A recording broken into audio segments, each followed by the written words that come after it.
All right, so ready to dive into the world of substation engineering. Absolutely. Always exciting to talk about this field. Now, I got to be honest, I don't spend a lot of time thinking about substations myself. Like, they're just kind of there, right? All right, out of sight, out of mind. Exactly. But then I started thinking, like, without these things, our whole grid goes down. No more Netflix, no more coffee. Pretty much back to the Stone Age.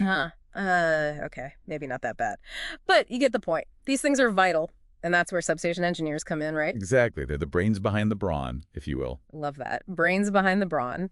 And we're lucky enough to be diving into this with some help from RoleCatcher. Oh, yeah. They've got some awesome resources. For sure. In fact, they have this whole career guide specifically on substation engineering. Super in-depth stuff. So we're going to be pulling from that today, kind of our roadmap. Sounds like a plan.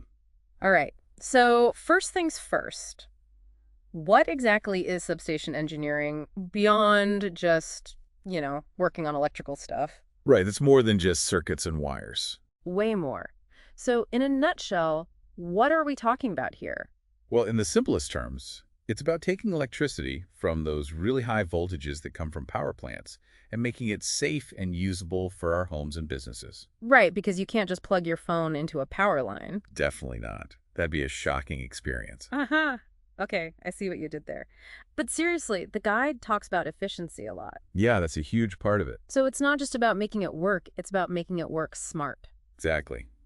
Especially these days with the growing demand for energy, sustainability is a major focus. Okay, makes sense. But what does that actually look like? Well, one big thing is something called smart grid integration.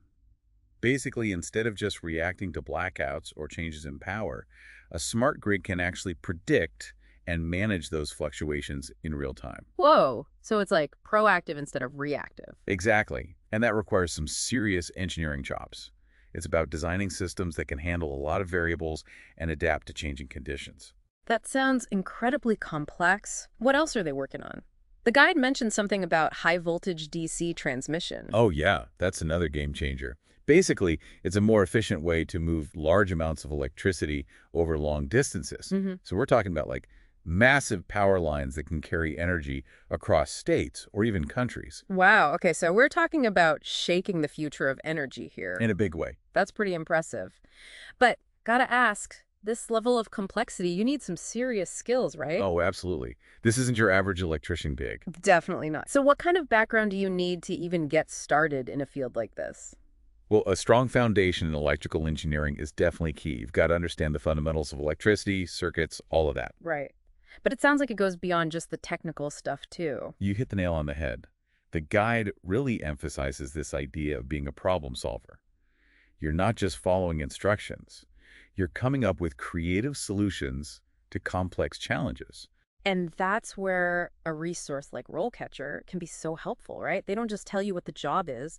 They break down the specific skills you need to actually succeed. Exactly. And those skills might vary depending on the specific role or company. Okay, so it's not just a one-size-fits-all approach. Not at all. And that's why having a resource like RoleCatcher is so valuable. They can help you tailor your approach to the specific opportunities you're interested in. Because, like, saying I'm a great problem solver on your resume, that's kind of generic, right? Totally. Everyone says that. It's about showing, not just telling. Right. And that's where those specific examples come in, I guess. Exactly. You've got to connect the dots for them. Show how your skills directly translate to what they're looking for. Which is where a RoleCatcher comes in handy, it seems. I mean, they analyze job postings, right? Figure out what hiring managers actually want. Yeah, it's like having a secret weapon for your job hunt. Okay, I'm sold. So you've nailed the resume, you've got those skills highlighted, and boom, you land the interview. But now what?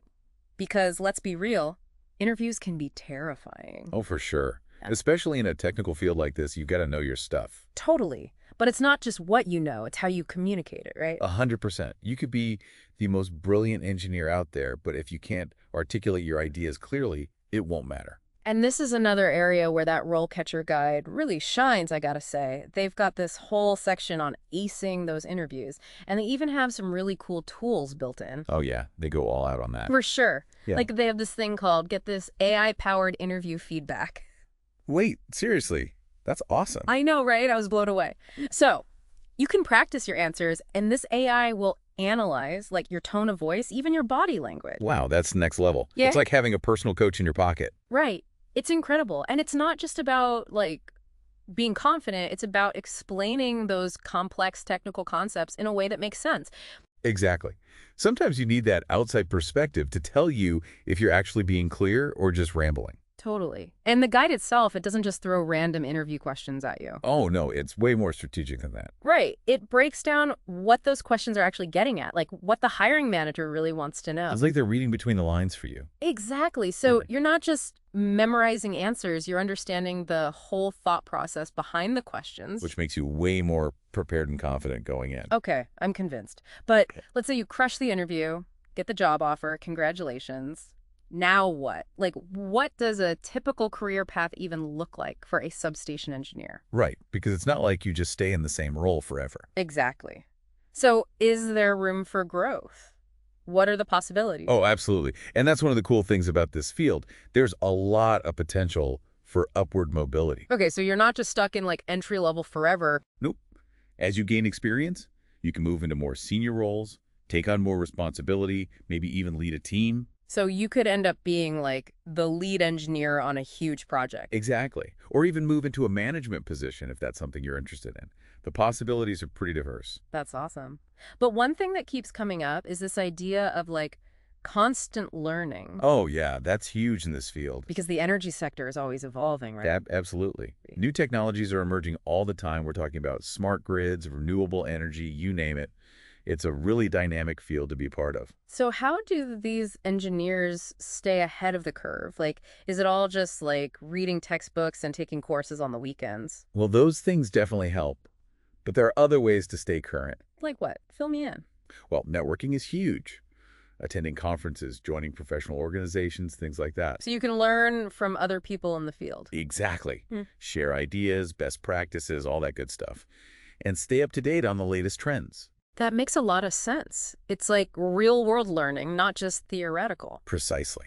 And don't underestimate the value of hands-on experience. Right, because you can read all the textbooks you want, but nothing beats actually doing the work. Exactly. And as you gain more experience, you naturally develop a deeper understanding of the complexities involved. So it's an ongoing process. You're never really done learning in this field. Definitely not. And that's what makes it so exciting. There's always something new to discover, a new challenge to tackle. I love that. So it's not just a job, it's a career. Absolutely.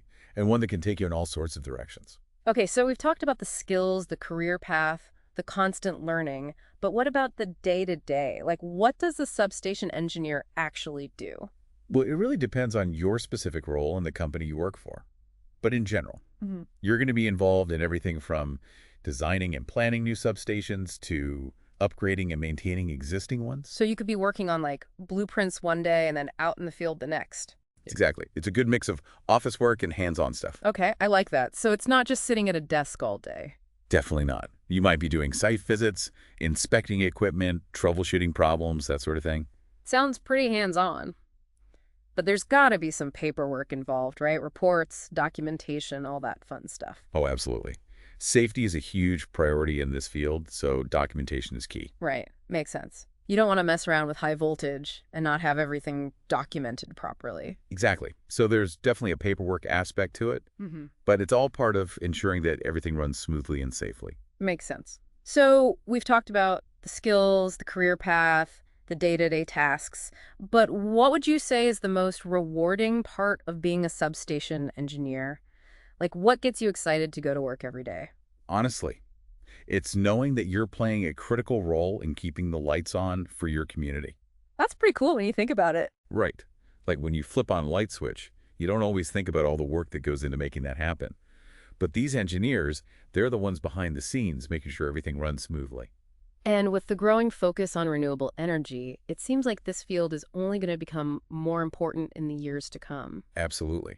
As we transition to a more sustainable energy future, substation engineers will be on the front lines, integrating things like solar and wind power into the grid. That's pretty exciting. So for anyone listening who's thinking, this sounds like the perfect career for me, what would be your advice to them? Like, what's the one thing they should take away from this deep dive?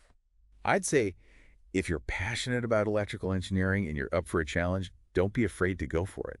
It's a demanding field, but it's also incredibly rewarding, both personally and professionally. I love that. And if you're looking for a resource to help you navigate this career path, RoleCatcher is definitely worth checking out. Their career guide is packed with insights, and their platform has some really cool tools like that AI-powered interview feedback we talked about. For sure. They can really give you a leg up in your job search and beyond. Totally agree.